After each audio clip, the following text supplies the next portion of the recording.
తెలంగాణ రాష్ట్రంలో నిరుపేదలకు నాణ్యమైన విద్యను దూరం చేయాలనే కుట్ర జరుగుతున్నదా? కేసీఆర్ పాలనలో ఓ వెలుగు వెలిగిన గురుకులాలు ఇప్పుడు ఎందుకు కలతప్పుతున్నాయి? కార్పొరేట్ విద్యా సంస్థల్లో యథేచ్ఛగా పెరుగుతున్న ఫీజుల నియంత్రణకు సర్కారు ఎందుకు చర్యలు తీసుకోవడం లేదు? ఇప్పటి వరకు విద్యాశాఖను తన వద్దనే ఉంచుకున్న సీఎం రేవంత్ రెడ్డి ఏం చేస్తున్నారు? సంక్షోభంలో కూరుకుపోతున్న ప్రభుత్వం విద్యారంగంపై టీ న్యూస్ ప్రత్యేక కథనం.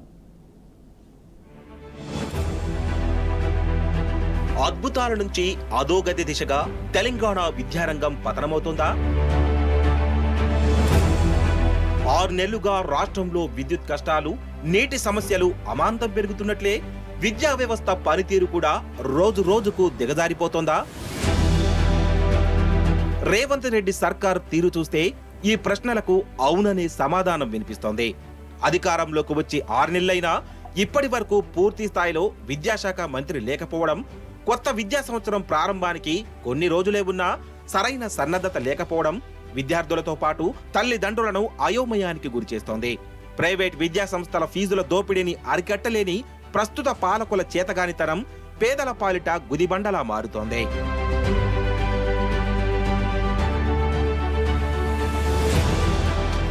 రాష్ట్రంలో ప్రస్తుత విద్యారంగ పరిస్థితికి 10 ఏళ్ల కేసీఆర్ పాలనలో సాధించిన వైభవానికి స్పష్టమైన తేడా కనిపిస్తోంది. నాడు 2014లో అధికారంలోకి వచ్చిన వెంటనే కేసీఆర్ 3 రంగాలపై ప్రత్యేక దృష్టి పెట్టారు. వైద్య రంగంలో ప్రభుత్వ దవాఖానాలను కార్పొరేట్ హాస్పిటళ్ల స్థాయికి చేర్చారు. సాగులో మన రైతులు సంచలనాలు సృష్టించే విధానాలను అమలు చేశారు. వీటితో పాటు విద్యారంగంలోనూ మరెవ్వరికీ సాధ్యం కాని రీతిలో సంస్కరణలు తీసుకొచ్చారు. కుల, మత, ప్రాంత విభేదాలు లేకుండా సంక్షేమాన్ని అమలు చేసి చూపించారు. నిరుపేద విద్యార్థులందరికీ అంతర్జాతీయ స్థాయి విద్యను అందించారు. వందలాదిగా గురుకులాలను ఏర్పాటు చేసి తెలంగాణ విద్యారంగాన్ని సమున్నత స్థానానికి తీసుకెళ్లారు. సీనియర్లను విద్యాశాఖ మంత్రులుగా నియమించి సమర్థులైన అధికారులకు బాధ్యతలు అప్పగించి పటిష్ట ప్రణాళికతో ముందుకు వెళ్లారు.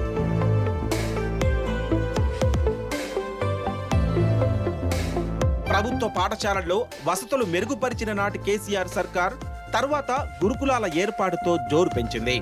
ఆనాడు తెలంగాణలో 100 లోపే ఉన్న గురుకులాల సంఖ్యను ఏకంగా 1100కు చేర్చింది. విద్యార్థులకు ఉన్నత విద్యతో పాటు వారి ఆరోగ్య పరిరక్షణకు పోషకాహారాన్ని సైతం అందించింది. నాటి సీనియర్ ఐపీఎస్ అధికారుల్లో ఒకరైన ఆర్ఎస్ ప్రవీణ్ కుమార్ ను రాష్ట్ర సాంఘిక సంక్షేమ శాఖ కార్యదర్శిగా నియమించిన కేసీఆర్ అప్పటి నుంచి మరిన్ని అద్భుతాలకు బాటలు వేశారు. ఆర్ఎస్ ప్రవీణ్ కుమార్ మార్గదర్శకత్వంలో తెలంగాణ గురుకులాల విద్యార్థులు సంచలనాలు సృష్టించారు. పోటీ పరీక్షల్లో సత్తా చాటారు. లక్షలు పోసి ప్రైవేట్ విద్యా సంస్థల్లో చేరినా సాధించలేని ప్రతిభను ప్రదర్శించారు. కొందరు విద్యార్థులు తమ అభిరుచికి తగినట్టుగా సాహస యాత్రలు చేశారు. ప్రపంచ వ్యాప్తంగా పెద్ద పెద్ద పర్వతాలు అధిరోహించి రికార్డులు సృష్టించారు.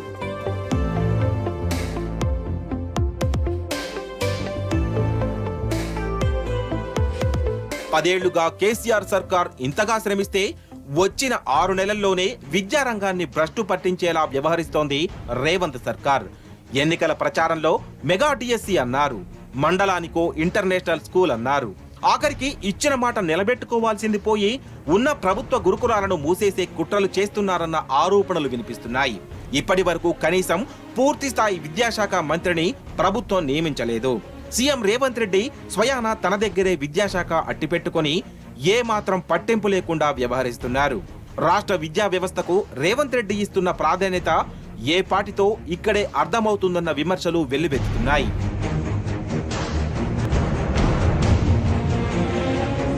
కొత్త విద్యా సంవత్సరం మరికొన్ని రోజుల్లో ప్రారంభం కాబోతోంది. ప్రైవేట్ స్కూళ్లు, కాలేజీల్లో అడ్మిషన్లు ఇప్పటికే ప్రారంభమయ్యాయి. యాజమాన్యాలు లక్షల్లో ఫీజులు వసూలు చేస్తున్నాయి. అయినా ప్రభుత్వానికి పట్టింపు లేదు. ఇప్పటి వరకు ఫీజుల నియంత్రణ మాటే లేదు.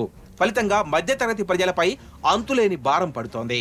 మరోవైపు సర్కారీ బడుల విద్యార్థులకు ఉచిత పుస్తకాలు, యూనిఫామ్ల పంపిణీ అయితే ఇప్పటి వరకు అతీగతి లేదు.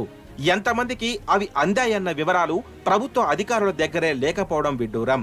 పరిస్థితి ఇలాగే కొనసాగితే ప్రభుత్వ పాఠశాలల్లో ఈ ఏడాది ఎన్రోల్మెంట్ కూడా తగ్గే ప్రమాదం ఉందని విద్యారంగ నిపుణులు హెచ్చరిస్తున్నారు.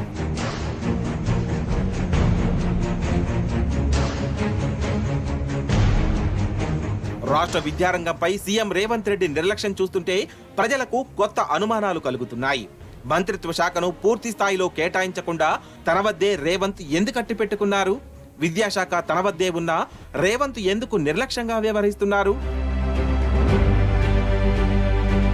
విద్యారంగంలో కార్పొరేట్ శక్తులకు తన ఉదాసీనత మేలు చేస్తుందని ముఖ్యమంత్రికి తెలియదా? ప్రైవేట్ విద్యా సంస్థలకు మేలు చేసేందుకే రేవంత్ ఇలా వ్యవహరిస్తున్నారా? ప్రైవేట్ విద్యా సంస్థల నుంచి వసూళ్లు చేసి తన పార్టీ నాయకత్వానికి కప్పం కట్టేందుకు రేవంత్ కుట్ర పన్నారా? ఎన్నికల్లో విద్యారంగానికి ఇచ్చిన హామీలను అధికారంలోకి వచ్చాక విస్మరిస్తున్నది ఇందుకేనా? ఫీజు రియంబర్స్మెంట్, స్కాలర్షిప్ల విడుదలలో జాప్యం కూడా ఈ నిర్లక్ష్యంలో భాగమేనా? ఇలా ప్రజల్లో రకరకాల ప్రశ్నలు రేవంత్ సర్కార్ తీరుపై చక్కర్లు కొడుతున్నాయి. అసెంబ్లీ ఎన్నికలకు ముందు అలవి కాని హామీలు ఇచ్చిన కాంగ్రెస్ ఇప్పుడు ఆ వాగ్దానాలు నిలబెట్టుకునేందుకు రాష్ట్ర భవిష్యత్తును పణంగా పెడుతోంది.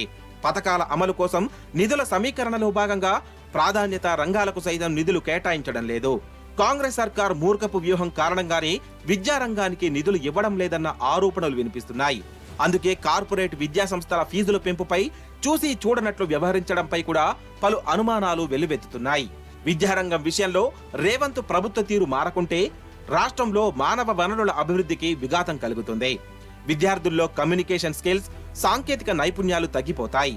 ఫలితంగా రాష్ట్రంలో నిరుద్యోగ సమస్య పెరిగి ఉపాధి అవకాశాలు తగ్గే ప్రమాదం ఉంది. కార్పొరేట్ విద్యా సంస్థల ఆధిపత్యం పెరిగి నిరుపేద విద్యార్థులు చదువుకు దూరమయ్యే పరిస్థితి దాపురిస్తుంది. 10 ఏళ్ల క్రితం అభివృద్ధి దిశగా మొదలైన తెలంగాణ అడుగులు తిరిగి అక్కడికే చేరుకునే దారుణమైన ఫలితాలను రాష్ట్రం ఎదుర్కోవాల్సి వస్తుంది. ఈ విషయం ప్రస్తుత పాలకులకు ఎందుకు అర్థం కావడం లేదన్నదే అంతుచిక్కని ప్రశ్నగా మిగిలిపోతోంది. విద్యతోనే వికాసం సాధ్యమని నమ్మిన నాయకుడు తెలంగాణ తొలి ముఖ్యమంత్రి కేసీఆర్.